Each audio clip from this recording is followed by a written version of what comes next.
You were speaking of ad libs, and one of my favorites, y'all.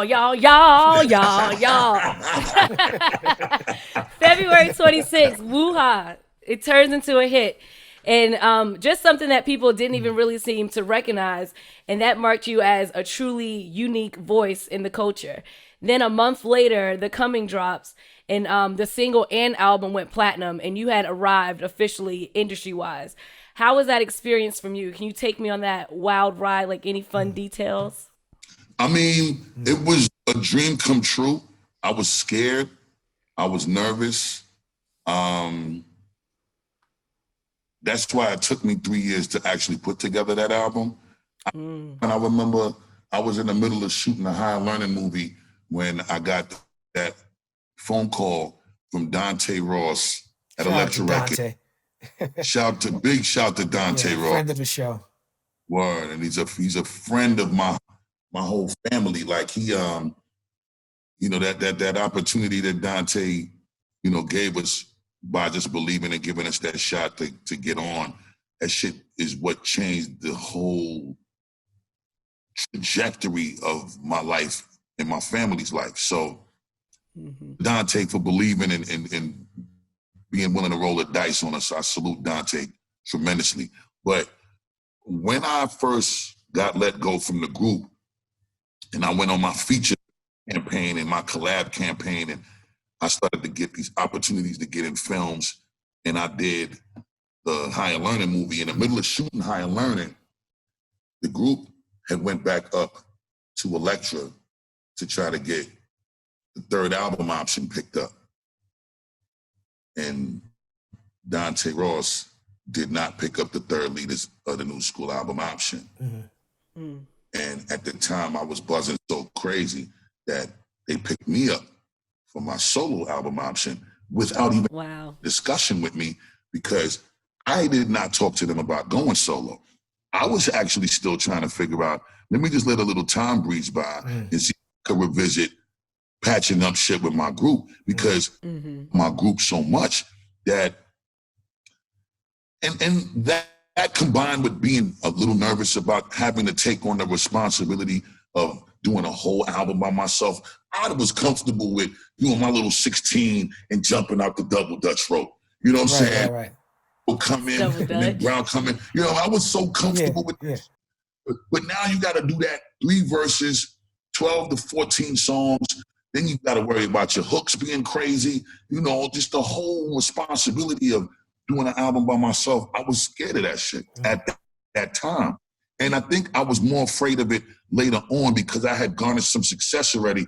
I didn't feel that same concern when I was working on Feminine Fat and Show Me a Hero before the Leaders album came out, when I got kicked out the first time before the first Leaders album came out. So, having all of this new buzz, this new attention, this new excitement. And then I was also dealing with the talk resonating about, do we really want to hear a whole Busta Rhymes album? This nigga rah-rahing all over every fucking song and shit. I don't want to hear that. I don't know if that's going to work. I started to hear that. So, honestly, when I was going to start the album, when I got the call from Dante, they told me they was giving me $250,000 to do a solo album. I was like, I ain't got to split this shit up 4 ways neither. Right. Oh, we gonna make this motherfucking solo. Even though I'm scared, even though I'm uncomfortable, even though I'm not even sure about this, even though I still want to make shit right with my group, I have to look at my son every day. And I'm like, I'm not fucking passing up this opportunity to provide and create some stability for my son and his moms at the time. So, me and his moms were still together, me and my son's mother. And, I'm thinking in terms of, being a good man, a good father, and a provider, and, doing what I was raised to do. And this opportunity is here. I'm taking that shit and I'm running. So I get to LA. Well, I'm in LA already. I get the call and we move forward. Paperwork gets sent. I sign off on it, send it back. Advance hits my account. Shit is real now. I call Q-Tip. Bro, I need you to pull up.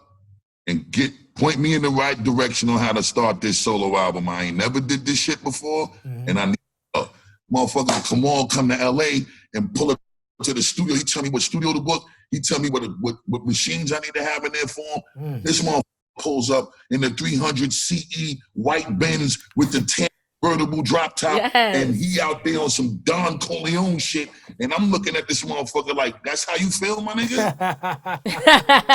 You know what I'm saying? Right. So I'm like, all right, boom, we in the studio, and I couldn't come up with nothing. So Tip puts this beat up, and if you listen to the album, the coming album, there's a skit right after it. I think it's right after It's a Party in the sequence. And I ended up doing a scratch production over the skit. But this moment was the very first moment. And I kept this moment on the album as a skit because it always reminds me of the very first thing that I did work towards the coming album. And it was a skit with me in the fucking vocal booth. And in the moment, Kamon was like, because I started crying in the booth on some baby shit, mad because I couldn't come up with nothing.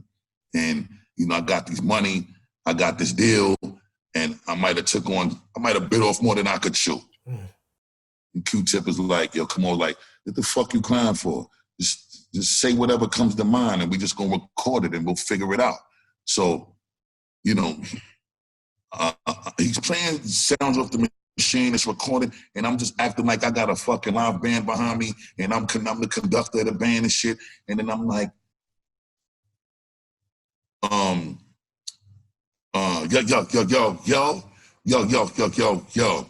Busta Rhymes ripping, niggas just be flipping. People do not understand. Yo.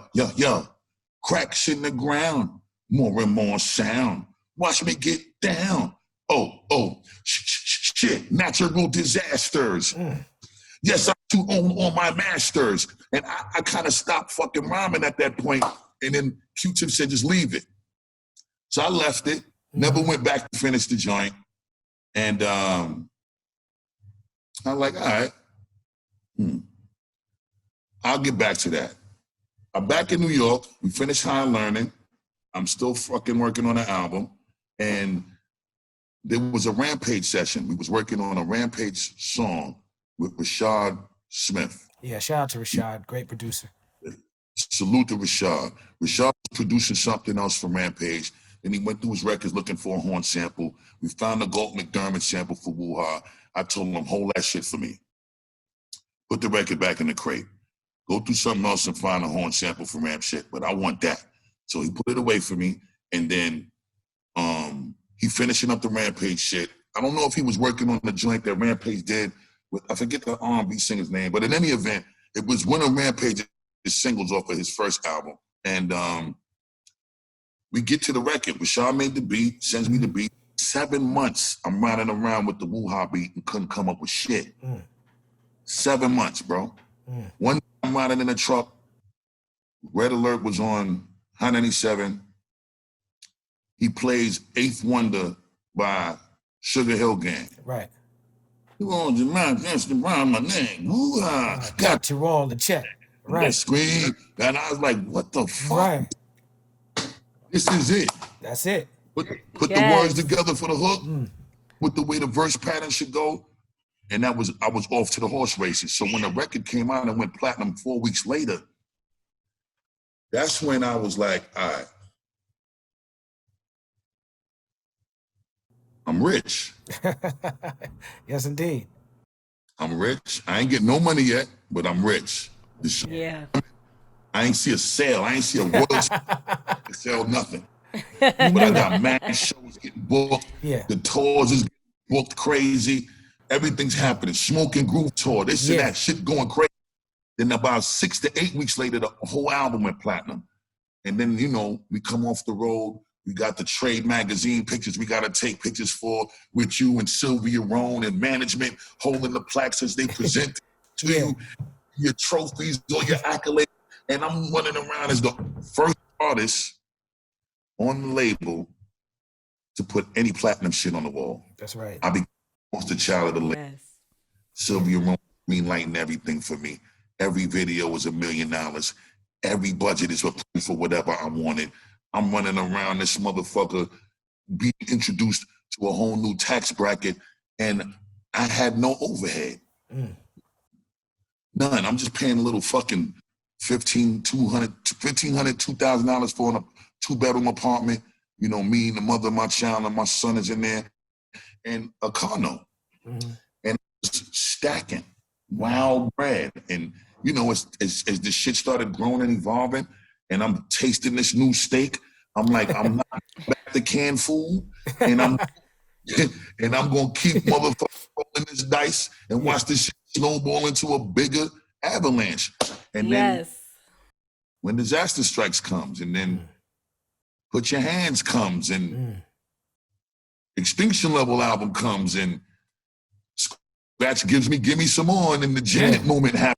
I'm just like, this shit the dream just keeps turning into every dream and a wild imagination, and the superseding of those dreams and wild imaginations was coming to fruition in a tangible way that I was able to see and touch. And that shit was an unexplainable euphoria. I bet. Saying, like, I could never find the right words to describe what I was feeling at that time. And the renegotiations of those deals was crazy. I started to make children all over the place, and I started to buy a lot of jewelry and buy a lot of cars and buy a lot of property, and fucked off a lot of money that I shouldn't have, and just you know, it was crash test dummy time. It was just whatever I like doing, I was doing. Living. I was just living and enjoying it. My hat was my home, and you know, I learned a lot of valuable lessons, made a lot of mistakes, was fortunate enough to be able to bounce back from a lot of them, and you know, I made a lot of good decisions too that helped me bounce back from a lot of the bad mistakes that I made, thanks to me having an incredible support system like my mom's and great team. Great team. Chris Lighty, Mona Scott, Valley family. Like, I had some incredible people around me, and you know, it helped me sustain even during some of the most challenging times. And you know, I'm super grateful. I don't regret shit. I don't take back shit. And there's certain things I wish I could have did differently, but I still don't regret nothing. You know what I'm saying? Yeah, absolutely. Look